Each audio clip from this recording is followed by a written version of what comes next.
এই 40 ডিগ্রি গরমে মোদিবাবুকে আমরা দেখেছি যখন গঙ্গা ভ্রমণ করতে গেছেন তখন উনি একটা শাল পরে আছেন, আর যখন উনি হাতে ক্যামেরাটা নিয়ে ফটো তুলছিলেন বিশ্বাস করুন সেই ক্যামেরাতে যখন চোখ রাখছে, আমার একটা প্রশ্ন আছে, আমাদের প্রত্যেকটা সাধারণ মানুষের একটা প্রশ্ন আছে, যখন লেন্সে চোখ রাখছিলেন তখন কি দেখছিলেন মোদিবাবু? মণিপুরের ঘটনাটা কি আপনার চোখের সামনে আসছিল, নাকি এই বিভিন্ন জায়গায় ট্রাইবালরা যে গলা পর্যন্ত জলে দাঁড়িয়ে তার পরবর্তীতে গলায় তাদের আমরা দেখতে পাচ্ছি যে তাদের গলায় দড়ি, সেই দৃশ্য চোখের সামনে আসছিল? কিন্তু ওনার চোখের সামনে তা কিছুই আসছে না। উনি শুধুমাত্র বাংলাকে লক্ষ্য করে বাংলা দখলের মূল চক্রান্ত নিয়ে বাংলায় ঘুরে বেড়াচ্ছেন। কোন ক্যামেরায় কোন দূরবীনে এই বাংলার কোন ভবিষ্যৎ কে দেখলেন সে তো 4 তারিখের পরে স্পষ্ট হয়ে যাবে। কিন্তু এইটা প্রত্যয়ের সঙ্গে তৃণমূল দাবি করছে শর্মিষ্ঠাদি যে আরো বেশি ক্ষমতা নিয়ে। আজকে অভিষেক বন্দ্যোপাধ্যায় বলছেন প্রয়োজনে 200-র বেশি, কোথায় গিয়ে থামবে জানেন না, কিন্তু তৃণমূল আসছে এটা নিশ্চিত। দেখুন, ছায়া যদি বড় হয় মানুষের থেকে সূর্যটা অস্ত যায়, আর অহংকার যদি বড় হয় কোনো মানুষের নিজের থেকে তখন তার পতন হয়। তৃণমূলের সেটাই হয়েছে। আমার প্রথম আপত্তি বাংলা দখল। ভারতবর্ষে কোনো খুন মোগল পাঠান কেউ আসছে না ভারতবর্ষকে আক্রমণ করতে। দেশে ভোট হচ্ছে একটা অঙ্গরাজ্যের লোকেরা সেখানে ভোট দেবে, সুস্থভাবে ভোট হচ্ছে, এবং যে ভোট মানে মানুষ যাকে চাইবে সে, এটাই হচ্ছে কথা। দখল কথাটাতে আমার তীব্র আপত্তি রয়েছে। হ্যাঁ, মমতা বন্দ্যোপাধ্যায় বলছেন তো চক্রান্ত করা হচ্ছে, ভোট স্লো করার ষড়যন্ত্র হচ্ছে।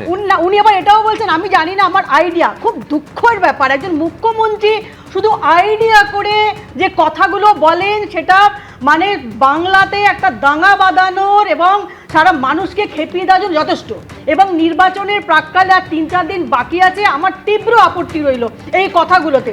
আজকে উপাসনা খুব ছোট, ও কি দেখেছে জানি না, আমরাও ছোট থেকে কিন্তু আমরা কিন্তু এই ইলেকশন কিন্তু আমরা দেখিনি। অনুব্রত মণ্ডল বলছে আমি বাপের জন্মেও দেখিনি।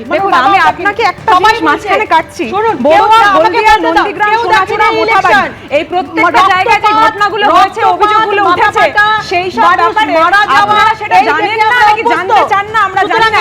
কিন্তু যখন তৃণমূলে ভোট দেওয়া হচ্ছে তখন আমরা দেখতে পাচ্ছি যে ইলেকশন যেটা বিজেপির চিহ্ন উঠে আসছে, এরকম বহু বেশ বলছি দাবি এবং পাল্টা দাবি, অভিযোগ পাল্টা অভিযোগ রয়েছে। আমি দেবাশিস সরকারের কাছে আসবো, কিন্তু কে কতগুলো আসন পাবে? আমি বলছি দাবি পাল্টা দাবিতে কেউ পিছিয়ে নেই। একদিকে অসমের মুখ্যমন্ত্রী তিনি বলছেন 200 পেরিয়ে গেলেও অবাক হব না, অন্যদিকে অভিষেক বন্দ্যোপাধ্যায় তিনি কি বলছেন পরপর রাখবো আপনাদের সামনে।